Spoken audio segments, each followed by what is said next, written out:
It says, awesome, we're live. Welcome, welcome, welcome, everybody. All right, awesome. We've already got a bunch of people in the comments. All right, wow. All right, Xavier Berger, welcome. Thank you for becoming a channel member. Welcome, my friend. 23 says, same Detroit time, same Detroit channel. Yes, representing Michigan as always. And Terry Wisniewski, hold it. It's only 2 p.m. in Arkansas. Yes, the time zones are a little bit trippy, and we're going to be changing soon. It's March. Daylight savings time is coming. But opening my caffeine, because I don't have a personality without it. Today, it is my favorite day of the month. It is Live Feedback Day. We have some very brave souls who have shared music with me, and I am very excited to give it a listen, give my thoughts, and hopefully give some constructive, helpful feedback as we go. So as usual, you guys should know, if you have questions, ideas, comments, please feel free to share them in the comment section. I will address them. Today is not a Q&A though. Keep that in mind. It's not a lesson day. Today is strictly just a chance to appreciate the music written by some of our incredible community members and a chance to see what we can learn from these pieces. Yeah, right. Welcome, my friend. Welcome. My pleasure, Terry. All right, yeah, Terry Wisniewski in the comments. Let's get started, shall we? So, Terry Wisniewski, here we have your piece from YouTube. Your request, is the tempo appropriate and or should I speed it up as a whole or for certain phrases? Ooh, this is already giving me some ideas for the kind of feedback you want in terms of, I think it's actually something else. But we'll see. Maybe it is the tempo, but I think your question actually has to do more with energy in your music. Let me get my notepad. Let me get my pen. Let's give it a listen, shall we? Whoop, start over.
That was beautiful. Ended pretty abruptly. Sorry, it frightened me a little bit. I thought my computer shut off. A little worry. It stopped so abruptly that I was writing down, taking notes, that I had a mini heart attack. I was like, did my computer just crash in the middle of a live stream? No, wonderful. That was a beautiful, beautiful piece, Terry. So I do have comments. Let's see here. Yeah, right. Oh, hey, yeah, right. Is Ladovic, one of my students. Welcome, Ladovic. Great to see you, my friend. Terry Wisniewski, you had a 4. Yes, I did have a 4-minute limit. Yes. So yeah, that's not a any negative feedback against you or anything. Extend out as anguished. So 23 is offering some feedback saying it needs to be extended, but that is true. A 4-minute limit. But you were only at 2 minutes 40 seconds. You could have kept going, but that's not what the request is. All right. The request here is very specifically: is the tempo appropriate, and or should I speed it up as a whole or for certain phrases? So honestly, the question I'm getting here is you're asking if it has enough energy. All right. Yeah. Speeding up the tempo here, there is one amazing strategy for increasing the energy. But something else I'd like to point out is tempo is not the only strategy. One thing that sorry, let me take a drink. Let me collect my thoughts. I've got crazy severe ADHD, so if I try to think of too many things at once, it's going to just come out as me stuttering all over myself. So we'll come back to this. Let me start typing some things out so I can track my thoughts. All right. So is the tempo appropriate equals, is there enough energy? That's essentially what you're asking. You're wondering if it slows down. You're wondering, basically, does it get boring? And there are certain moments here and there where I feel like you could add a bit more contrast, but I don't think the answer is tempo. All right. 45 beats per minute or 48 beats per minute, perfectly fine. You could definitely go that super slow tempo, but it works. All right. The tempo itself doesn't need to change. I think if you want to make this more interesting and you want it to develop, there are 2 things that you can do. All right. So if you want this piece to develop and become more complex / lush, I recommend 2 things. 1, add more rhythmic contrast. And 2, add more harmonic complexity. Now, those aren't what they sound like. All right. Rhythmic contrast. This is why I pulled it back up. If you look through this and you go vertically, almost every single measure, it's a 1-to-1 ratio. If this voice is doing a half note, so is this one, this one, this one, this one, this one, this one, this one, this one. You keep going over here, it's the same thing. Half note, they're all doing half notes. They're all moving at the same exact pace, which is great. That's wonderful. When you have pieces moving in like a 1-to-1 ratio like this, where everybody's moving together, this is amazing for 2 things. It is amazing for creating a sense of unity and intimacy through the pieces. And it's amazing for creating a depth of size, of just feeling massive, because all of the instruments are working together in what's called a tutti, T-U-T-T-I. It's Italian, it means together. It's a term that means the whole orchestra is basically everybody is playing together. Tremendously powerful technique. However, if you only stick to this, and for the most part, everybody skip to like halfway through. Oops, still there. All right, if you skip, it's still largely the same. Yeah, you've got a bit more movement here. Half notes here, half notes here, half notes here. But this guy's doing quarter notes. But these guys down here are doing the same thing again. So now you've got 2 voices. Now, there's a lot of ways you can do this. I've talked about different strategies. You can add more movement. You can add more layers. You could say, all right, have a melody, have a counter melody. You can have a bass line. You can add different layers. You could add ostinati. But if you just add subtle little layers here and there that move a little faster, all right, that's a tremendously powerful tool for building interest and complexity and richness in your sound. So let's see if I can do something really quick with this. All right, so we'll go 48 BPM like you had, or we'll do 60. We won't go quite that slow. Let's do a very quick chord progression. I'm gonna speed write something real quick.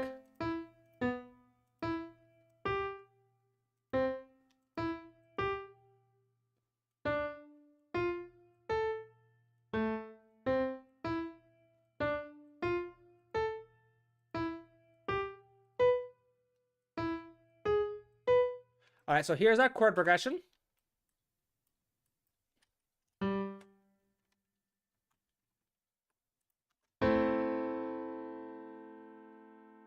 You know, let's speed this up just a bit because I don't want to spend too long on just this first piece.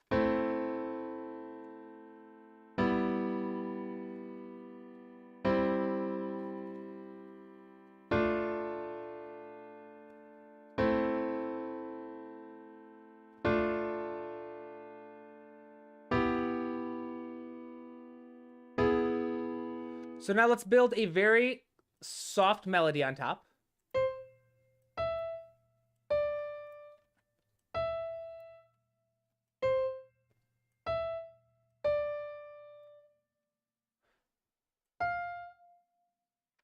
Do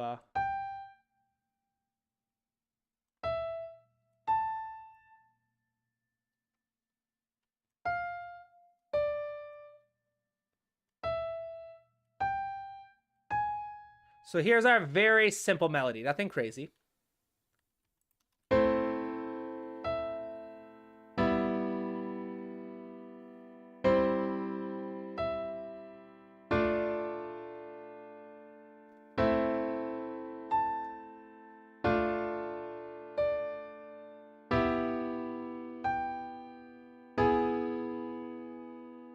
So right off the bat, if we want to start, let's say we're going to repeat this idea. All right. And each time it repeats, we're not going to make too many changes. We just want to build energy. And we're going to build energy without increasing the tempo. We could say, all right, let's just add another layer. And this time what we're going to do is we're going to focus mostly on quarter notes. So I'm going to go under here. I'm going to build a basic idea.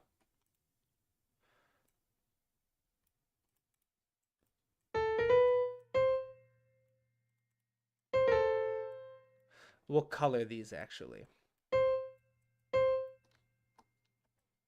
We'll color this one soprano. We'll swap to parts or voices. We'll do this one is tenor, just so we got some nice color changes. And then I'm going to do the same over here. We're going to do, and then this is C major, so we'll go.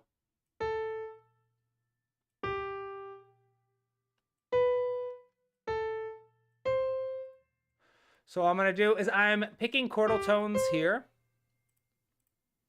Just picking two random ones each time, as long as they don't match up with the ones in the melody, because I want to create a contrasting idea. We'll go A, and then this is A minor, so we'll go C, E, D, A, B, D, D. All right, so we'll color code this. And all I'm doing is I'm having it move slightly faster.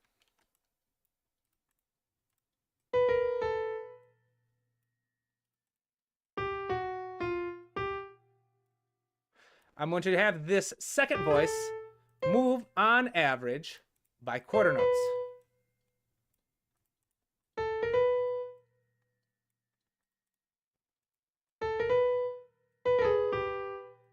And let's just listen to it real quick.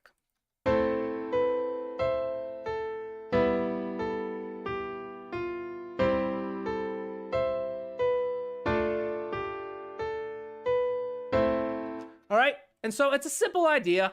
Is it very musical? No, but it gets the point across. So if we listen to this from the top, if we listen to these, we're going to see how the energy adds this piece, even though we're repeating the same melody, and the only thing we've added is a second layer, the very fact that we've added more rhythmic contrast is going to boost the amount of energy.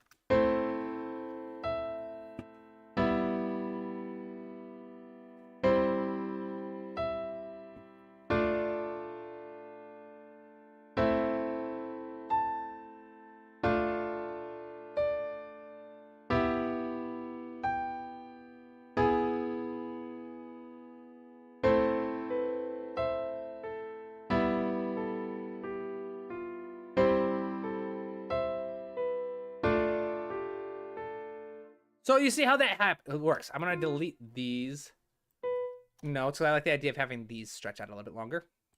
It sounds more musical to me. But you get the idea. It's a very, very subtle idea, but that's one of the two tools you could use to just dramatically increase the energy. All right. So again, your question was, is the tempo appropriate?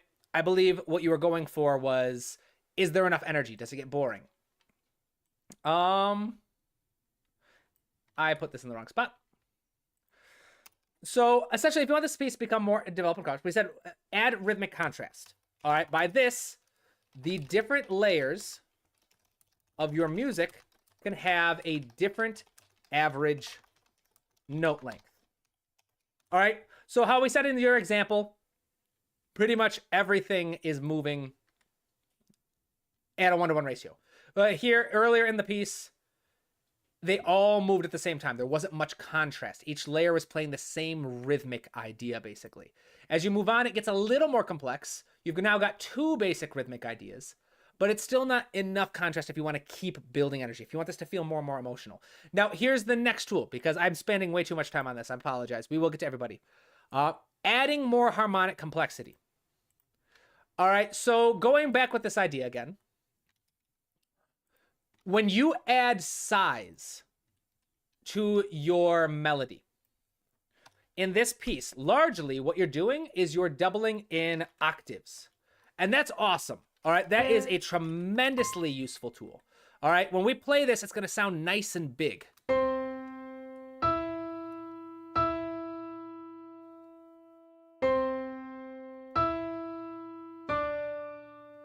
All right, so let's delete this top layer real quick. No, we'll get rid of that layer. We'll keep it for the first half. So even though this first half is going to be spread across 3 octaves, all right, I'm going to show you a very simple trick. We're going to use the same number of voices, but even though the second half is going to spend less octaves, it's still going to sound bigger. It's going to sound thicker, right? So what we're going to do is we're going to take the second half of our melody. We are going to double it, but this time we're going to use notes other than the octave. We're going to pick other notes from our underlying chord. So this is an A minor chord. So this middle voice, I'll do C, and then we'll do E. Let's color these in, shall we? These voices.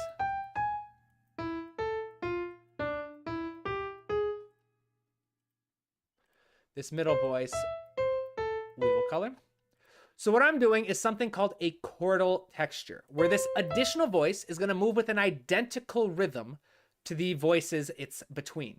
The melody doubled in octaves, and in between we're playing the same rhythm, but we're using notes from the underlying chord. So for example, this is a D minor chord. So I'm going to say D, and then A works. In measure 23, this is an E minor chord. So B works, we'll say E works, and then we'll do with E again. So again, watch this. In fact, let's actually do one more. Let's thicken this up a bit to make it a bit more dramatic.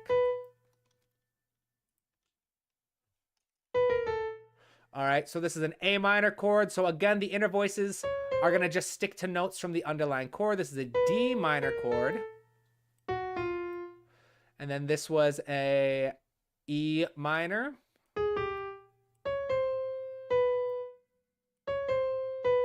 All right, so now I'm going to double this melody one last time.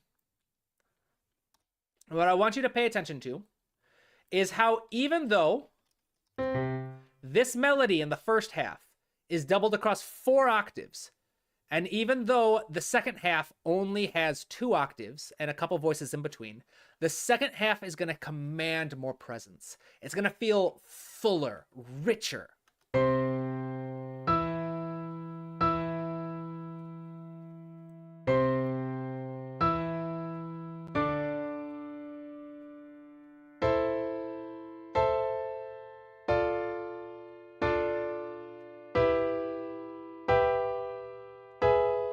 Right?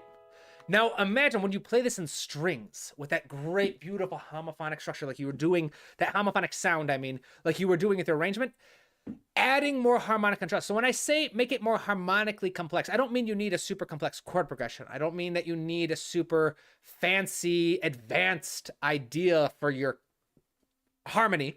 What I'm saying is use your harmony. All right, use it to add color and texture to your arrangements. Not everything has to be done in just octaves. Does that make sense? I feel like I've spent way too much time on this one piece. Terry, you are in the comments still, hopefully. Was that helpful? I hope it was. Hey, welcome, Matt. 23.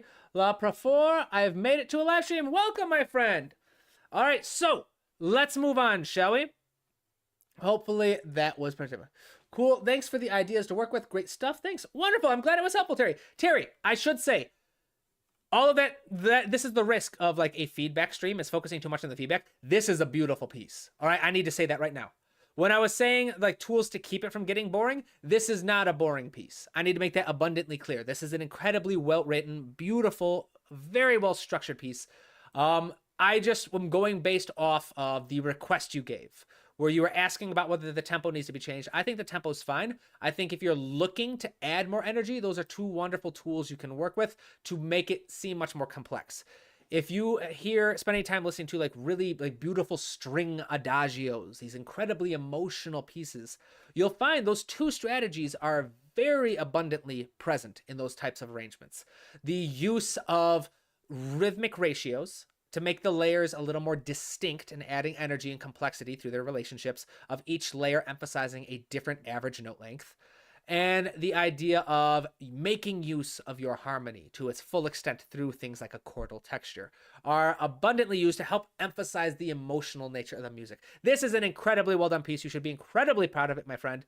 And I would love to hear a full length piece, the full version, because it sounds like you cut it off at the moment to meet the time constraints. But I think it was done very, very well. All right, awesome. Yes, 23. And you said this wasn't a lesson. It's just learned so much from that. Good. I'm glad you learned from it. Cause yeah, these aren't supposed to be lessons, but I can't help myself. When I have something I want to geek out about, I got to share it. All right. Awesome. Oh, good. Thank you, Terry. I'm glad you appreciate it. Wonderful. I can't wait to hear what you write. All right. So Samuel Sheridan is next on our list. And Samuel wants to know, how can I mix this better? Ooh, another mixing question. We get these a lot. Let's give it a listen, shall we?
I like the percussion.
Yo, that was beautiful. Wonderful, wonderful piece, my friend. All right, awesome. There are some things I can offer here, which is good. So, learning about mixing. I don't want this to come off as insulting. I really hope it's not insulting, but I'm going to assume that you're a beginner mixer. All right? That is not to say that this was a terrible mix. All right? That's not what I'm saying. I'm just assuming that you're a beginner. All right? And that's why you're asking for feedback on the mix. All right? So the three things that could help this much, I think, well, first off, number one that would help a lot with this is panning. All right, so you might have noticed that a couple times during that, I kind of did the whole like lift off each ear. I was testing to see if different instruments had been panned to the left or right. So in mixing, there is this idea of a stereo field. And I'm going to pull up a blog post from my website because it has some illustrations that will be useful for us to use. I feel like I bring this blog post up every single time we have a live stream because there's always someone who's asking about mixing. So in the stereo field, you can think of your stereo field almost like a stage. All right. Now there are two parts of stereo field. There's stereo width, which is basically how narrow is the sound. So you can think of like a solo flute player. If you are sitting there with your eyes closed, listening to an orchestra play on stage, when a solo flute player starts playing, you can immediately think, oh, they are sitting right there. Like you can point at them because they have a very narrow sound. The point at which the sound is generating comes from a specific seat on stage. Whereas a section of 16 violin players, when they all start playing, they take up a lot more space on stage. All right, so they're going to have a wider sound. The source of the sound comes from a wider spot. So that's stereo width, which basically says how big of a space is the source of sound taking up on stage. And stereo direction is basically how far left or right. Now, the reason why this is so important, not just for orchestral music, but for mixing in general, is being able to find a spot on the stereo field, is because of a concept called frequency masking. All right, frequency masking is this concept that sound waves that have very similar frequencies are going to clash and to a certain degree cancel each other out, reducing the clarity of your sound. That's a couple issues throughout this mix is you'll hear it and there's a lot of beautiful intricate musical ideas coming on, but they fight each other and they don't come off as clearly because they're all piled right on top of each other. You can imagine that they're all coming from this one spot on stage, when actually they're coming from this spot. You've got everything centered, everything coming from the same area. So right off the bat, if you start panning these a little bit, go through. I'm going to recommend this blog post. It's taken from my ebook on creating realistic MIDI mockups. But this blog post, you can just look up Tabletop Composer, go to my website, go to the blog, and you'll find it. Mastering Digital Spaces for Realistic Music. All right. Panning is going to be a huge help for this because your balance is really good, which is funny because the balance tends to be a big issue for most beginner mixers. Balance is making sure that each of the levels are about what they should be. The compression on this was a bit strong. You could probably stand to increase the overall volume a little bit. But in terms of making sure everything was well balanced with each other, all the strings are balanced with the strings, et cetera, the balance was really good. So panning is how you're going to create more clarity in your mix. It's going to go a very long way. All right. Other than that, I also have a bit on reverb here. A couple of the instruments sounded like they had different types and amounts of reverb. Reverb is effectively just the behavior that a sound has in a room. All right. So there's direct sound that goes straight from the source and hits your ears, doesn't hit anything else. And then there's early reflections, where they are sound waves that come from the source, bounce off a surface or two, and then find their way to the ear. And then is the tail in reverb, which are sounds that bounce off multiple different surfaces before they eventually hit your ears. And it's these second two, these early reflections and these tail sounds that are going to give a room its quality. You might notice that like playing trumpet, for example, in a very large concert hall is going to have a very distinct, different sound than playing it in a closet, trying to record it for a studio, right? The room has an impact on what it sounds like. So sometimes if you don't have the proper reverb setup for everything, like, so you have a different reverb on different instruments. Basically, it sounds like they were recorded in different rooms and just layered on top of each other. And again, this is something where, I'm going to recommend this blog post for everybody on here. But for you, my friend, Sheridan, I think right now the biggest thing you can do to help add more clarity to this mix would be to work on mastering the use of your stereo field, using it to the best of your ability. And again, I recommend checking out this blog post, but basically giving each instrument, each track, its own little spot. All right, so you could say, if I had a mock-up set up, if I could pull it, it would take too long for me to set one up, but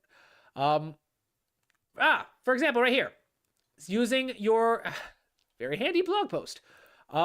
Flutes. If you have like flutes, you can center them center left. So on the center, a little to the left, which for you guys would look like that, I believe, and about medium width. There's not a lot of flute players. Violins, pan them much further left and make them take up a lot more space. Now, you can probably ignore stereo width for the most part, unless you have some good plugins like 2C Precedence that allow you to control width. Or, no, I don't think 2C Precedence does allow you to control width. What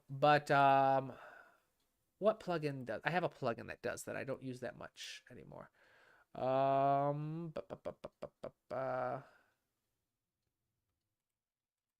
It's not on here, unfortunately. I still got to get all my plugins back on. But there's a bunch of stuff you could do.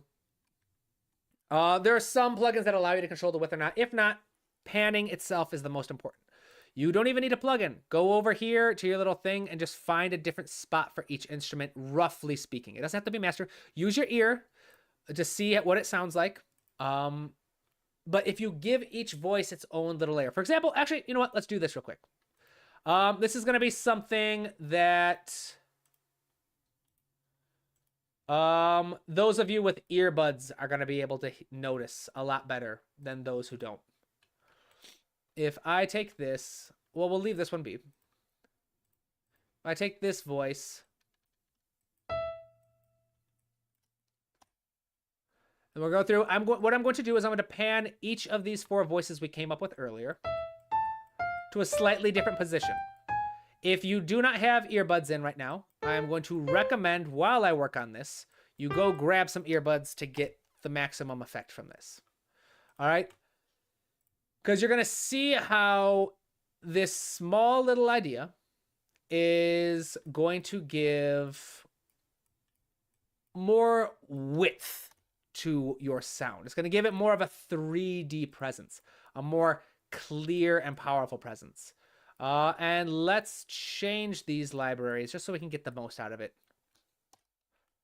into string libraries instead of a piano. And while I'm setting this up, I will check out the questions. All right. Phase cancellation. Yes, Carl Madison. Yes.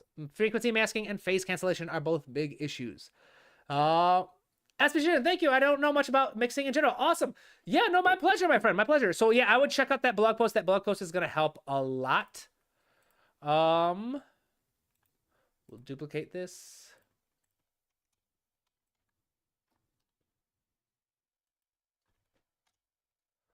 Oops, what'd I do?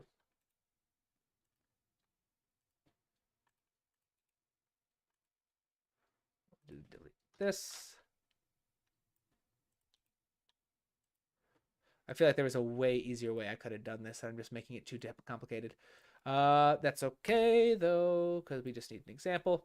All right, so let's do this.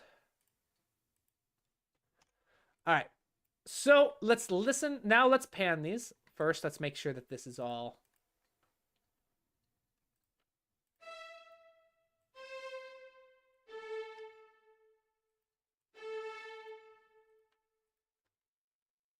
What's this? This one has 2 on it. All right, let's delete this. Oops, no, that wasn't it. It was the bottom one.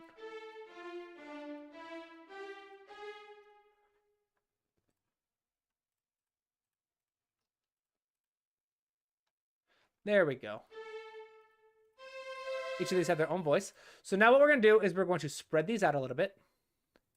The first one, we will put left. We'll do left 35. Left 50. This one, we will do left 25. This one, we will do right 25. And this one, we will do right 50. All right, and then this one is just smack dab in the middle. All right, so again, everyone, earbuds in, headphones in, hopefully. We're going to listen to this first one real quick, just this little idea.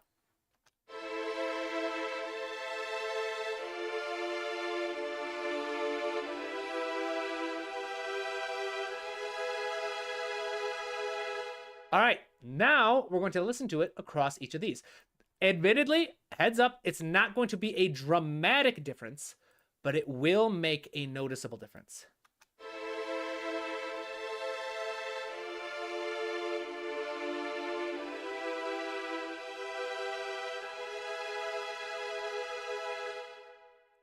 Stupendous. All right, let's do that one more time so you can listen to it again. Really get it in your ears. Listen to this one. Everything is centered. They're all stacked on top of each other in the stereo field.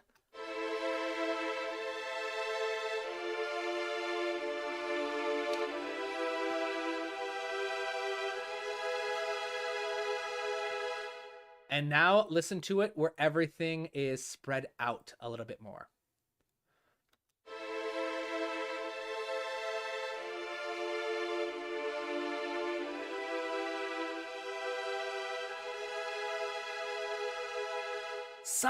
Subtle yet visceral. All right, subtle, like you don't notice if you put it. If you had to be set, again, ADHD makes me trip over myself.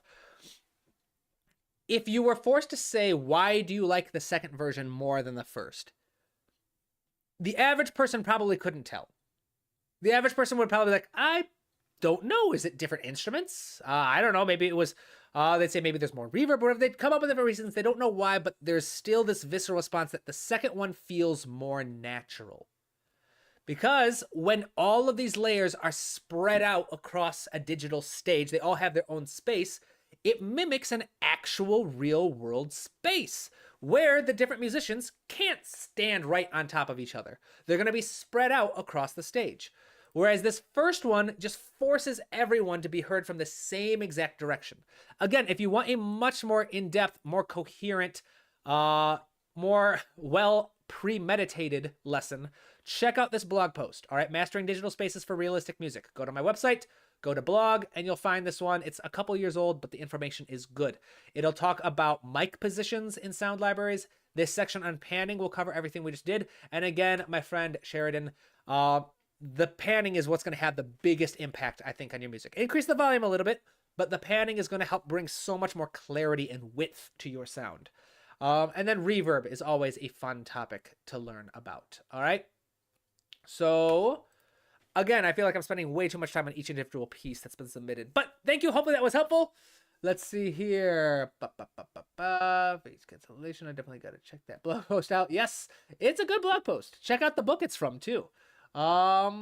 23, some automated panning would have been really cool too, like the bass ducking. Yes. So once you understand panning, a lot of things you can have them move position around the stage as well, which is really handy for like synths.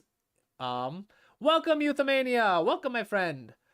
Carl Magnuson, tabletop. Maybe you could look in your iZotope plugin. I recall from last time concerning width, right? Yes. So yeah, you were talking about, I actually saw it. So the one I was looking for, I actually name it in this one. The two plugins I tend to use for panning, which again, you do not need them. 2C Precedence is incredibly powerful, and S1 for panning is really, really good. But generally, if you want decent panning, the built-in panner for your sound libraries tends to be plenty powerful enough. You don't need a dedicated plugin unless you really, really want one. Unless you are a huge mixing nerd, which I am not, so I don't know why I have dedicated plugins. I think it's because I wanted to be a huge mixing nerd, and I saw what the other mixing nerds were using, so I bought it like a sucker without really understanding it. But yeah, for the most part, in my unless I really need to like get into the nitty gritty, I tend to just use the panning that is built into the libraries already. It tends to be plenty powerful enough. So let's see here. Let's go on to our next one, shall we? Macy J. I hope I'm pronouncing that correctly. Macy J. Request, if you have any advice on overall orchestrating or mixing guides to improving the overall reception, I'd be glad. Wonderful. Additional information.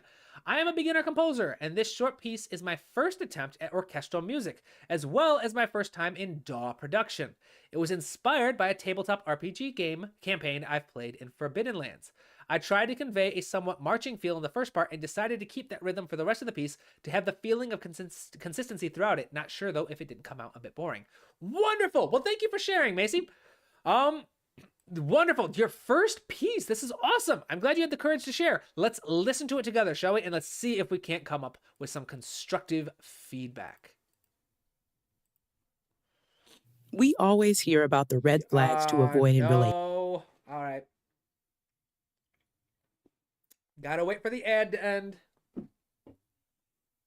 Matchy. All right, thank you. Thank you. I appreciate it. Matchy. All right. Matchy or Machi? All right, Machi. I'm gonna say Machi, I think. Machi. 9, 8, 7, 6, 5. Here we go. Now let's listen to it.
That's your first piece. Amazing.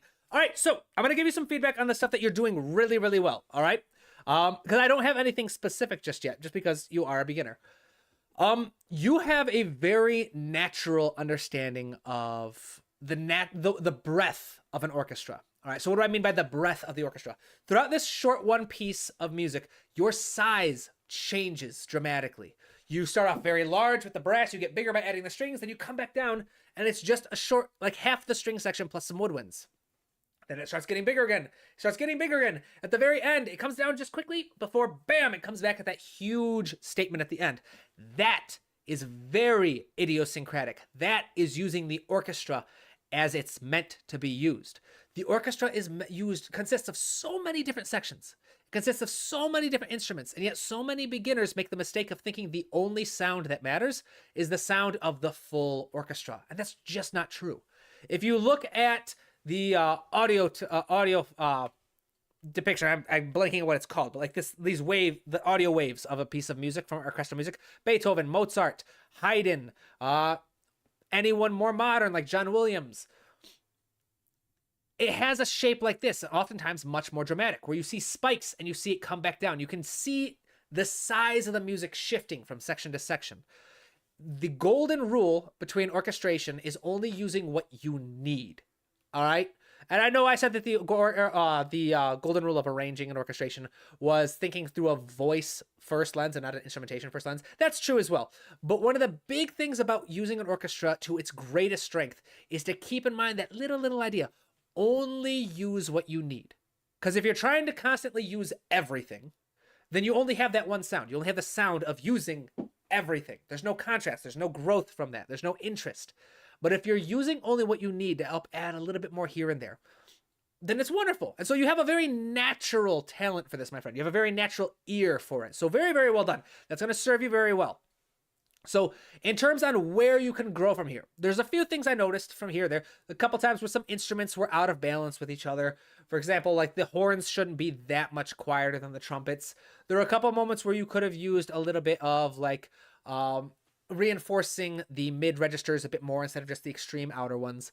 There's a couple little things here and there. There's a lot of stuff I could get nitpicky about, but given that this is your first time working with an orchestra and first time working with a DAW in general, this is a fantastic spot. All right. So rather than trying to get nitpicky and focus on overwhelming you with too many little small details to improve on, I'm going to try and offer you a resource. All right. Tabletopcomposer.com. Go to the Academy tab. I have 2 free classes on orchestration. Orchestration 1, instrumentation. I'm assuming you haven't taken these classes. Orchestration 1 will introduce you to all the instruments of an orchestra. It'll teach you how to write idiomatically for them, meaning writing to their strengths, writing for them the way they like to be written for. For example, not expecting a trumpet player to just hold a constant pedal point for a 5-minute piece of music. That would not be very kind to your trumpet players. Then Orchestration 2 starts talking about the actual techniques of taking a sketch and translating it into orchestral music. So Orchestration 1 is about learning about the instruments. Orchestration 2 is about applying the instruments, right? Then, of course, I have free classes. These are all free, by the way. Music Theory and Harmony is a free class. Music Theory and Melody is a free class. These are all free. I do ask, though, that if you sign up, please consider donating. Even just $1 is very, very helpful because all the money that gets donated on this page gets put away for the express purpose of developing additional free classes for future students as well. But yes, excellent work, my friend. All right. Let's see. Pineapple Panda has got the good ear recognizing the instruments. Let's see here. Let's take a brief. Am I late submission? Shipshankar, yes, unfortunately it is too late to submit. The deadline to submit was last night at midnight. It's always going to be midnight before. There were a couple late submissions this week. I'm sorry. If you submit late and you miss the deadline, don't worry. You automatically get added to the list for the next one, unless you don't want to, unless you would rather write a new piece for the next one. But excellent work. Steven's World asks, how do I send music? Excellent question, my friend. So let me pull this up. Every last Friday of the month, unless something changes, the very last Friday of every month is a live feedback session. So today is the last Friday of February. So the next one we're doing, unless I have something dramatically change, is going to be March 28th. So unless I have to be like out of town for March 28th, the next live feedback is March 28th.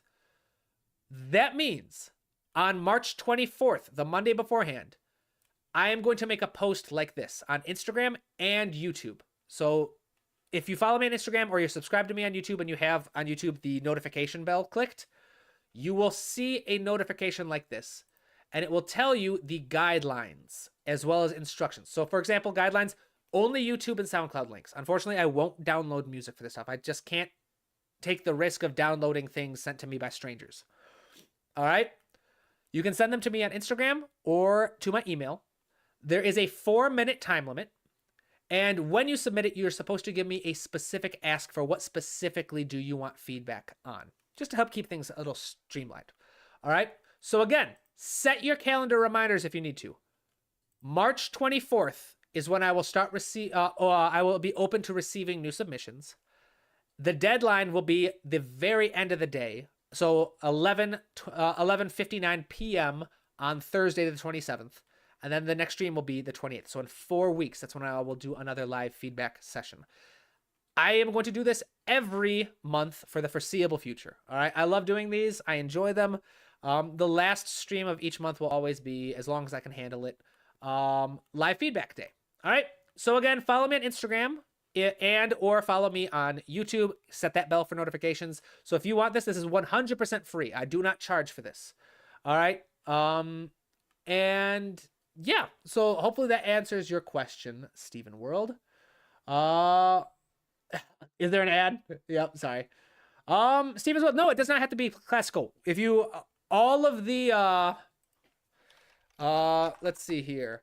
If you go to my channel, and you look through my live feedbacks, you'll see there, you can find all of my live streams on the past. You'll see that there's a lot of live feedbacks. Once a month, there's always a live feedback.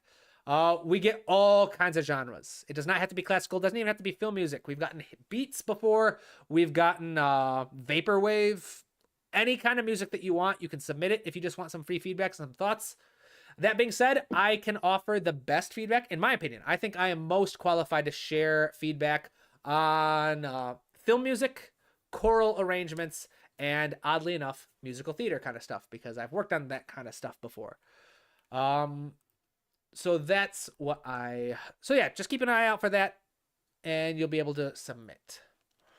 Shipson Kerr, gonna submit a mind-blowing one on the next submission. I'm excited. Shipson Kerr, I submitted on Wednesday, I guess. Cool. So then, are you on here? Why aren't you on here if you submitted on Wednesday? Where did you send it, Shipson Kerr? Was it on email? Or was it over? Let me double check, because if you did send it, I want to make sure I get it. That one was sent after the thing. Trying to find it. Was it on Instagram? I'm checking.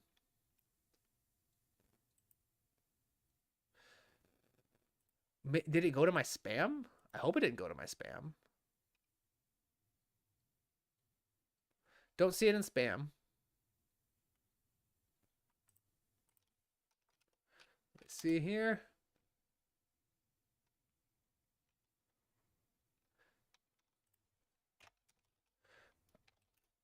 There we go. You did. Yeah, here it is. I'm so sorry. So yeah, Ship's Cart, you did submit out on time. I will add that to the list. All right, so this is what we're gonna do. You're going right after Aditya. Shipson Roy. To music. We'll add this right here. And then requests. You asked. Here we go.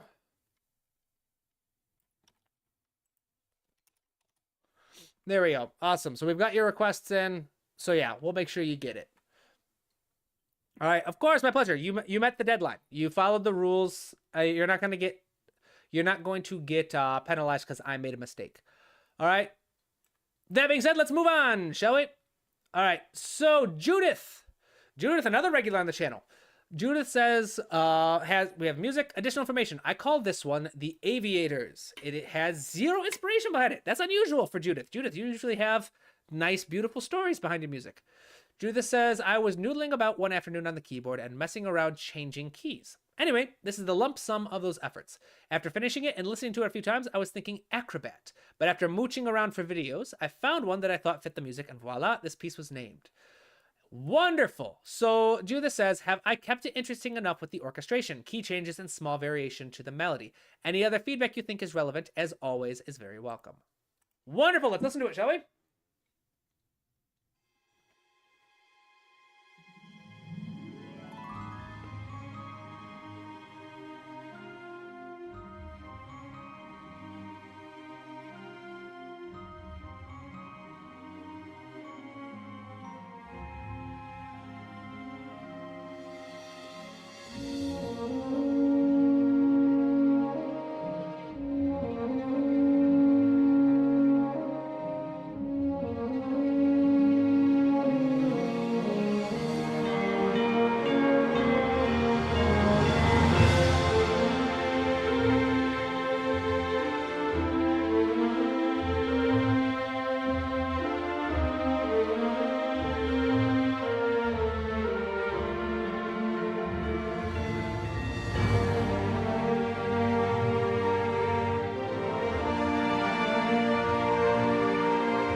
Judith,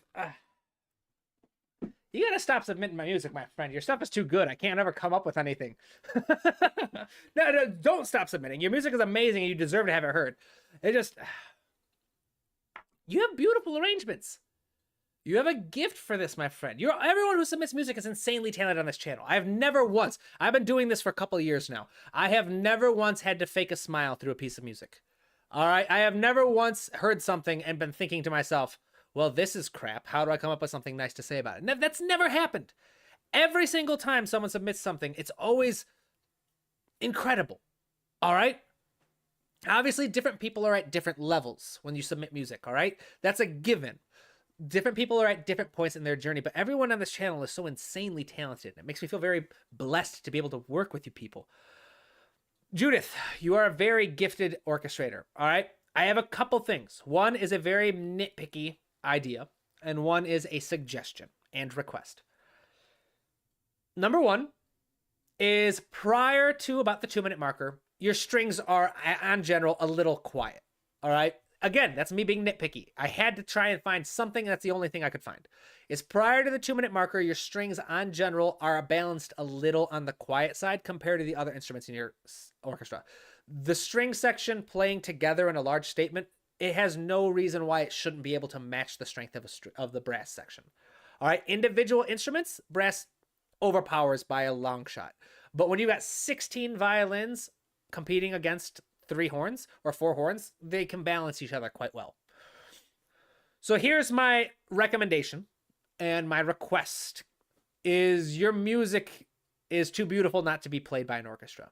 All right. You consistently submit these pieces, Judith, and they're amazing. I'm going to recommend a service called Musiversal. All right. Check them out. They've got a pretty long wait list at the moment. But it's a company that records music. Like, they have orchestras, they have individual musicians. I would recommend you have put in the time and effort. I'm also assuming that you haven't heard your music played by an orchestra before. But you have put in so much time into your craft, my friend, that I believe you should have the privilege of hearing your music played by musicians at some point. I would check out Musiversal. Even if you don't have the budget for like a full orchestra, even if like you have to put aside a little bit for a year or two or a couple of years, whatever it takes, I would recommend saving up however much it takes to have to book at least the string section. Or at the very least, you'd be amazed how adding just a single violin player and having them perform the violin part and then layering them with your sound libraries can elevate the overall performance significantly. I think your music should be played. I think you should go for it. Musiversal is just one option. Look into it. I'd say try to find someone or some place that will perform your music. It's very well done. All right. Incredibly well done, as always. Let's see what the comments are.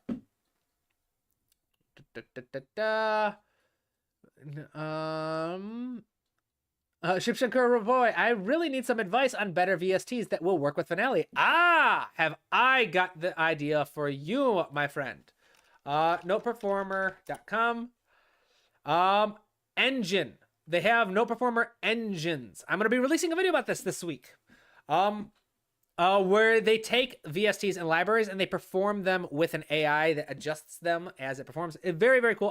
Just keep an eye out for my video. All right. Keep an eye out for a video coming out this week. Shipshankar, it's very cool. Yes. Lots of compliments for Judith. The G-Master. Yes. Judith has lots of fans on this channel. Excellent. Wonderful. So we're good. Let's move on, shall we? All right. Eliminexte, whatever it is. I'm pronouncing your name terribly. I'm sorry. Requests. Does my mix sound too overcompressed? I imagine that's supposed to be overcompressed. Does my mix sound too overcompressed to the point where the instruments no longer feel organic? I want every instrument to be heard clearly at all dynamic levels, but I often struggle to achieve this without using too much compression. Are there any sections that feel too cluttered or muddy? What can I do to improve the overall clarity of the track arrangement-wise? Good. Those are very clear requests. I can help with this. Additional information. I am a voice actor and a singer who recently picked up composing. 8 months ago to be exact. Wonderful. You're coming up on a year. That's awesome. So I'm very much a newbie. I'm really into cinematic stuff and I want storytelling to be the biggest aspect of my music more than anything. Well, you have found the right channel, my friend. This is a track I made a couple of days ago that I love, but feel like there are issues with the arrangement and mix. That's a common issue that lots of composers have with their own music. As a side note, this track is made exclusive using Musio. Ooh, I am a huge fan of Musio, with the help of some other third-party mixing plugins. Let's give it a listen, shall we?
That was beautiful. Tremendous progress in 8 months, my friend. All right. So, where do I go? I have a couple thoughts I want to share.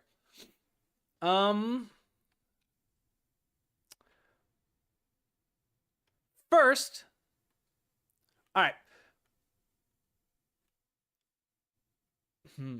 I have a couple thoughts, but first, you know what? I need to use the restroom real quick. Let's start this over from the top. I apologize, everybody. I'm going to be back in very, very quickly. I'm going to use the restroom a little bit. I'll be back, and then I'm going to organize my thoughts a little bit. Then when I get back, we'll dive right into it. All right? Hit play. Thank you for bearing with me.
All right, I'm back.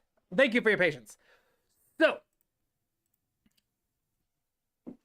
first I'm going to say, because giving feedback on mixing is tricky on the live stream, because, I mean, it's one thing to provide feedback on like composing, because I'm very good at just coming up with stupid little ideas very, very quickly. Mixing is a bit trickier because I don't have something prepared to demonstrate different techniques. First thing I'm going to do is I'm going to go back to those resources earlier. All right. As a beginner, these resources would probably be very helpful for you, especially Orchestration 2 Fundamental Arranging Techniques. You've got an incredible talent for arranging already. But this might help fill in a couple gaps. And then as well as for mixing in particular, and this one, I'm going to bring up especially a new idea from this blog post. Where's the blog post? Here we go. For you, mic positioning would be very, very helpful for creating additional sense of depth. There are a couple instruments that you bring in, for example, the piano and the solo cello that come in. And they have beautiful, beautiful presence. And they got these very strong, lush reverbs that create this incredible sense of space that remind me a lot of the soundtracks from like the Ori games. Ori, Will of the Wisps, for example.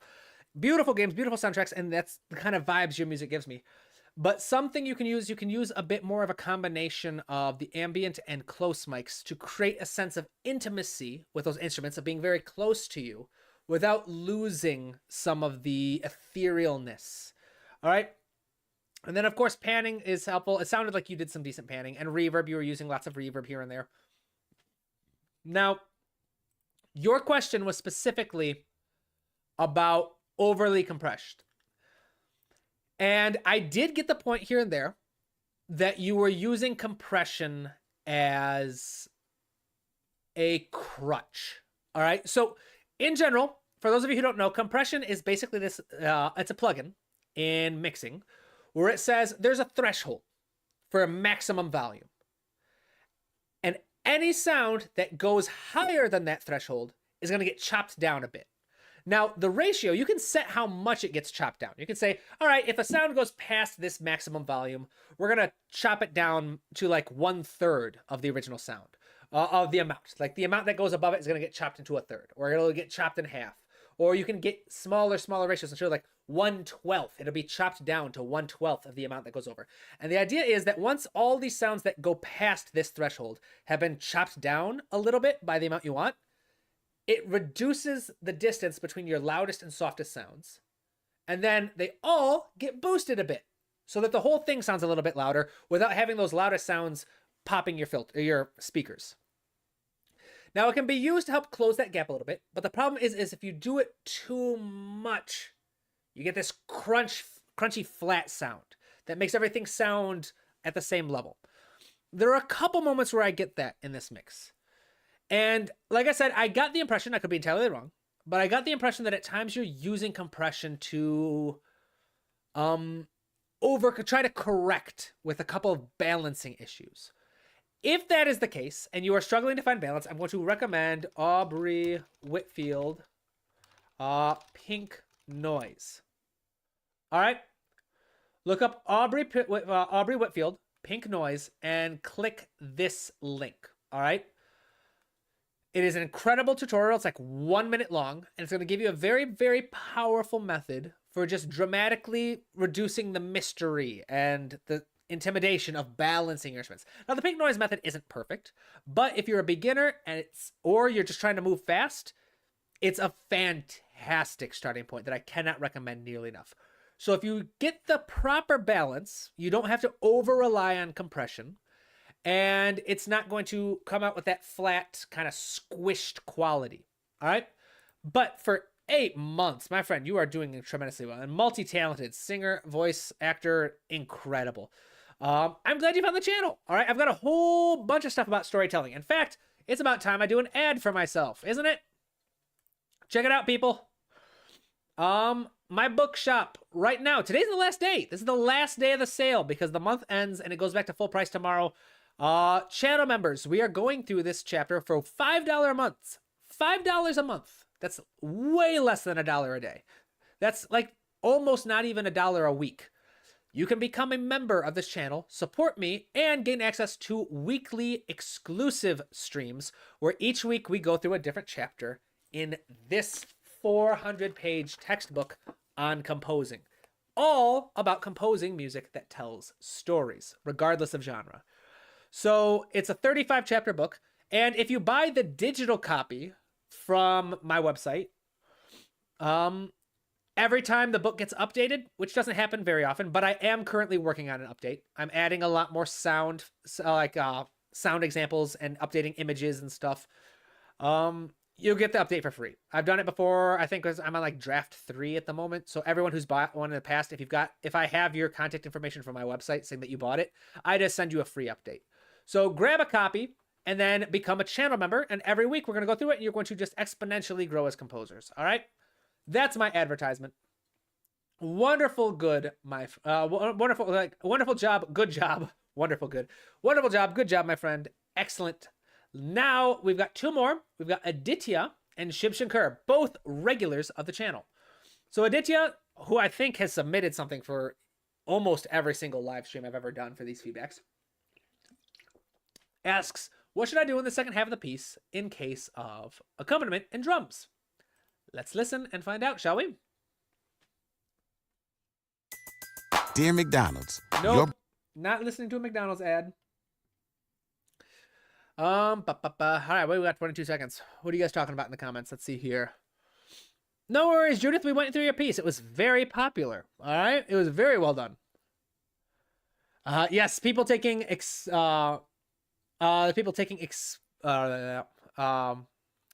inspiration from the last piece.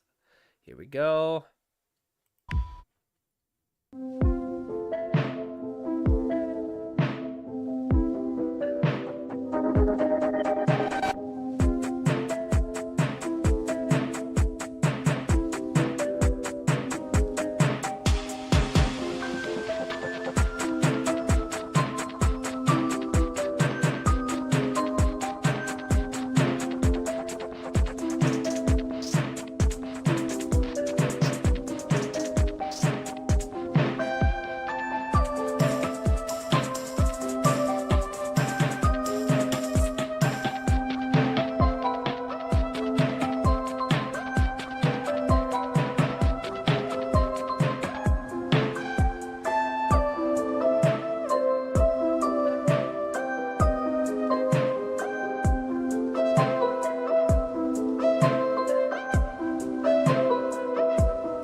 I'm liking the vibe of this.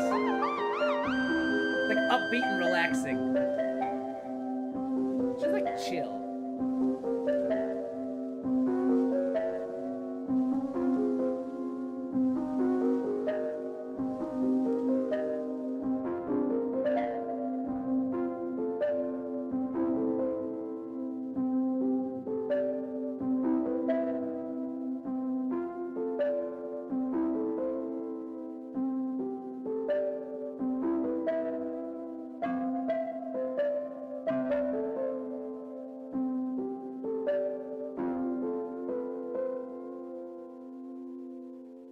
Aditya, my man. Wonderful piece, as usual. So, whoops. Now your question is a little bit loaded. What should I do in the second half of the piece in case of an accompaniment and drums? I unfortunately cannot tell you because I didn't write this piece, and it's not a style that I usually write in. And I would never tell someone what they should do for the piece. What I can share is my process for how I would make the decision. If this were my piece, how would I go about doing this piece? Now, the first question I would do is I would ask how I figure out what's missing from my music. All right. The very first question I ask myself is, what kind of personality am I trying to create? What kind of personality am I trying to create here? All right, this is the first question I'll ask if I'm trying to figure out how to adjust a part of my music. So you had a really nice, chill, very relaxing, very happy, kind of good time vibe with this piece. So if that's what you're going for, awesome. Whatever it is, try to describe it. All right, what are you trying to go for? And then ask yourself, what is currently missing from this vibe? All right, now you're asking specifically about accompaniment in drums. Again, I've gone on rants about trying to find spots for about focusing on voices, not instruments before, so I won't do that here. But if you say, all right, I am missing, typically it comes down to those 3 parameters I'm always harping about. All right, valence, size, energy. All right, in terms of the overall mood, is it not bright enough? Is it not dark enough? Is it not brooding enough? What's missing from the mood in terms of darkness and brightness? All right, valence. Is it big enough? Does it feel intimate enough? What's missing from the overall size of the music that you're trying to create? Does it feel dramatically poignant enough? Does it feel like it has the weight you need it to have? And then energy. Does it feel like it has the amount of energy? Does it need more energy? Does it need to come back down? Whatever it is, figure out what's missing. All right? Assuming there's anything missing, you could decide that this piece does exactly what you want it to. Once you have decided once you have figured out, I should say, what's missing, it could be valence, size, energy, it could be something else that you think related. Brainstorm which elements could be used to bring it to add that missing element. All right, and again, I'm a big fan of the 9 parameters method that I push so much. Just think, how can texture, timbre, tempo, rhythm, articulation, registers, dynamics, pitch, and harmony be used? How can each one individually be used, if applicable, to help address that missing thing? So maybe you say, all right, I like the melody at the beginning, but I feel like there's just a little bit of a missing energy. So you say, let's add a bit of drums. All right. And you focus on adding a rhythm that's going to add a bit more forward momentum. Or maybe you want more of a quirky, syncopated feel. And so you use percussion to add that quirky factor to it, whatever. But if you have this basic process, it's going to help give you structure in your approach of not just figuring out what's missing, but then figuring out how to fill that gap. So again, 3 very simple steps. Be clear about what you're trying to accomplish with your music. What emotion are you trying to evoke? What kind of personality are you trying to create? Is there a character you're trying to do? Or just maybe your music, maybe you don't have something in mind, but you start to understand what the personality of the music is and you want to figure out how to enhance it. You're like, oh, I didn't really have anything in mind when I was writing this, but it's starting to come off a little quirky, a little like vibey, like a nice upbeat. So I want to double down on that. How do I fix that? How do I make it stronger? Or maybe you could say it's coming off a bit quirky. I don't want it to be quirky. That's not the vibe I'm going for. So how do I curtail that? How do I change it? Once you understand what your goal is, you can figure out why you're not there yet. All right. If your goal is over there, why haven't you reached it yet? What's missing? And again, I recommend starting with those 3 things. How dark or bright do you want it to be? How intense or large do you want it to be? And how much energy do you want it to contain? Once you know what's missing, once you understand, all right, this is how I get over there, how I get to my end goal, start brainstorming the specific strategies. Like, oh, I'm going to add a funky bass line to this, or I'm going to add a drum line to this, or I want to create a more lush counter melody kind of texture, whatever. But that's how, like I said, unfortunately, I cannot tell you what to do or what you should add, but this is how I would figure it out. Hopefully that makes sense. I don't know if I saw Aditya here. Aditya is under the name Tamashi on YouTube. Yeah, going through the scroll comments, I don't see Tamashi on here. But hopefully it's helpful when he's able to get on later. So now, the very last submission today. Shibshankar Roy. Woo! Lots of requests, my friend. How to write a melody like a poet. All right? How do triplets and sextets work? I can't figure out their actions. I see a 26 mark on a triplet, but I can't calculate it. How is the melody? And how to get that ringing, that crunching sound from the brass. All right. Couple things on the melody. All right. So how to write melody like a poet. That goes beyond the scope of a live stream. So I will give a couple resources. This one right here, The Ultimate Guide to Writing Melodies, 40-minute masterclass from a live stream. This thing is probably, I don't want to toot my own horn, but this is probably one of the best guides to melody writing out there. All right. There are two things I am very, very, very good at as a composer, which is good because there aren't many things I'm good at as a composer. But two things I'm very good at are melody writing and harmony, harmonizing melodies and writing cool chord progressions. Those are two things I'm very, very good at. I have spent thousands of hours, literally over 6,000 hours, I track them, on just those two topics. Melody writing and harmony. It's what I'm best at. And this little masterclass here consolidates all of it into just a single 40-minute lesson. If you want something more in depth, again, Academy, and this class, Melody Writing, Structure and Form. Those two resources will give you the most comprehensive guide to basically writing melodies, structuring melodies, creating things tunes that are nice and memorable.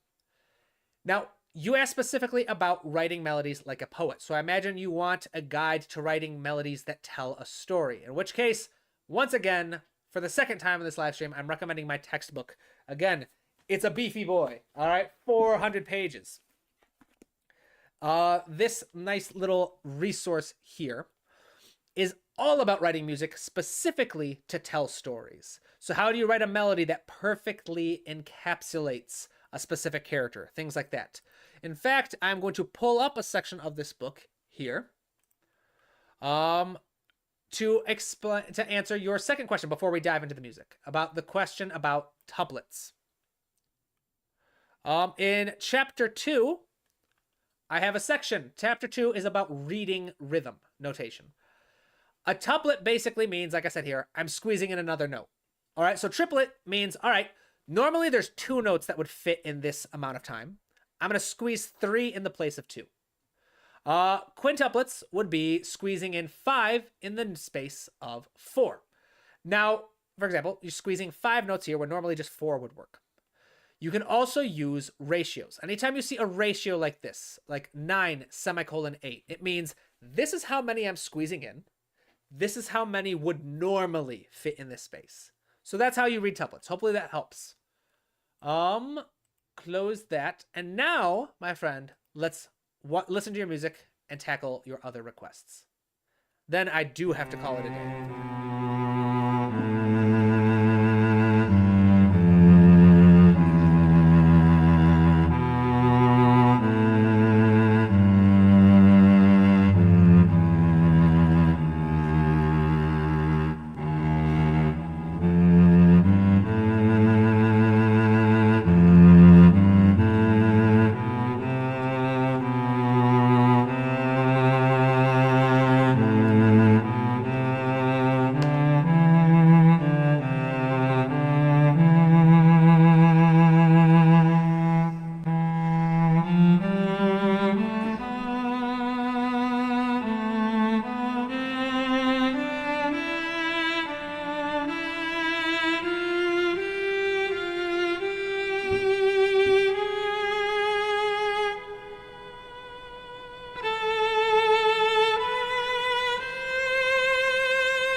Very good piece.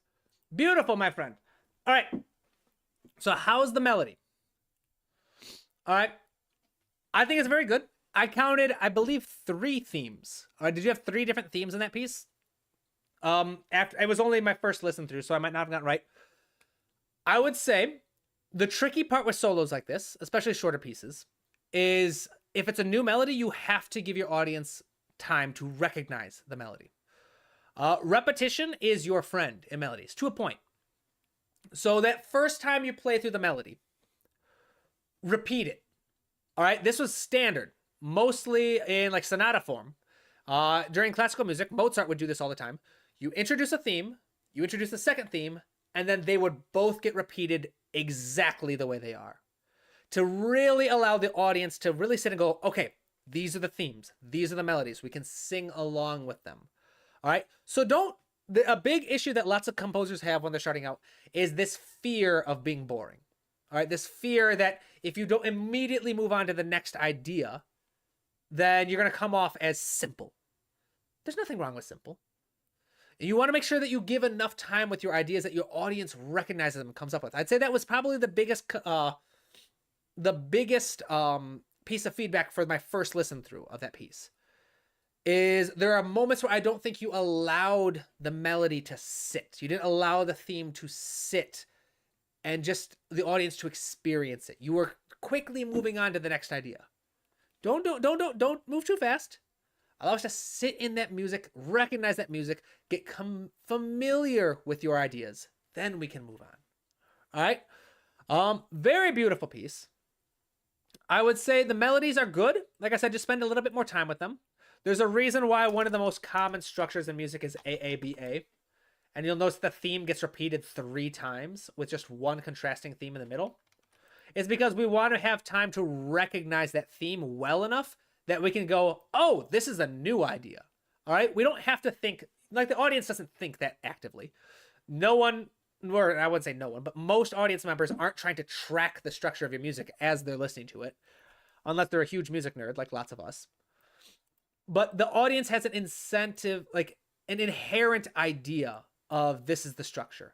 You can think of like lots of pop songs that are very catchy. There's lots of repetition. You introduce the idea, the first verse, then the refrain comes in. Then there's a shorter verse, a bridge, then the refrain comes back because that's the part everyone needs to be able to sing and repeat a little bit. So don't be afraid to allow your melodies to sit in, to come back, to become familiar. All right? Restless and heartbroken. Shipson Kerr wanted to evoke a restless and heartbroken music. Ah, yes. There are lots of ways you could do that. I think moving from melody to melody, that's one great way you could do it. You could also try using the same melody, but modulating, reharmonizing, taking that simple idea to new places to create that sense of constantly moving on.